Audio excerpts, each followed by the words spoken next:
Actually, Mary, it was a very small concentration camp. Only a few, I never even got the count. I didn't record it. I would say 400.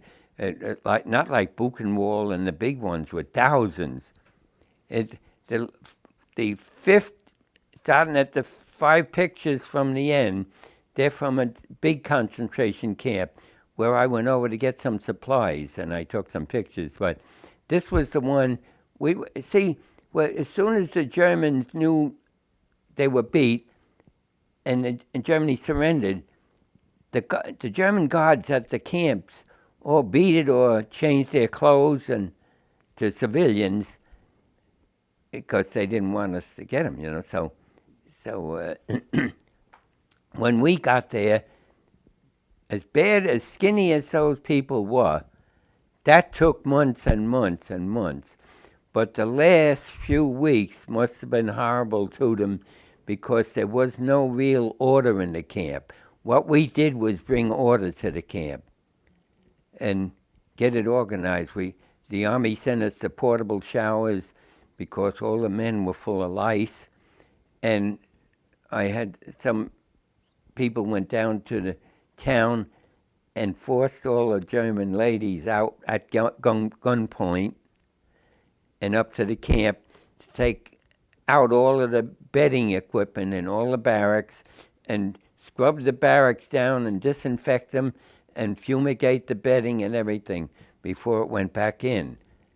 And this was it was really a matter of bringing order.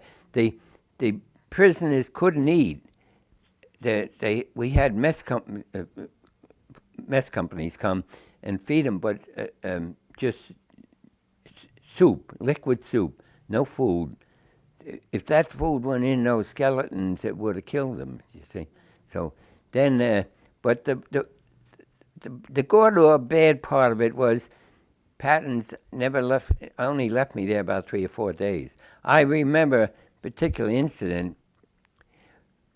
What you'd see of those skin and bones walking, there was many more than that crawling. And you do wonder about man's humanity to man.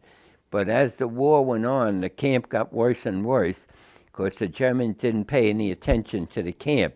They were fighting the war, and that's where all the supplies went, and they got nothing. So the first night, I got a hold of a metal collapsible table, and I went and put it upright in the middle of the room and got on it because I was afraid of disease. All these people were around me on the floor, And the next morning, one of them had shined my shoes.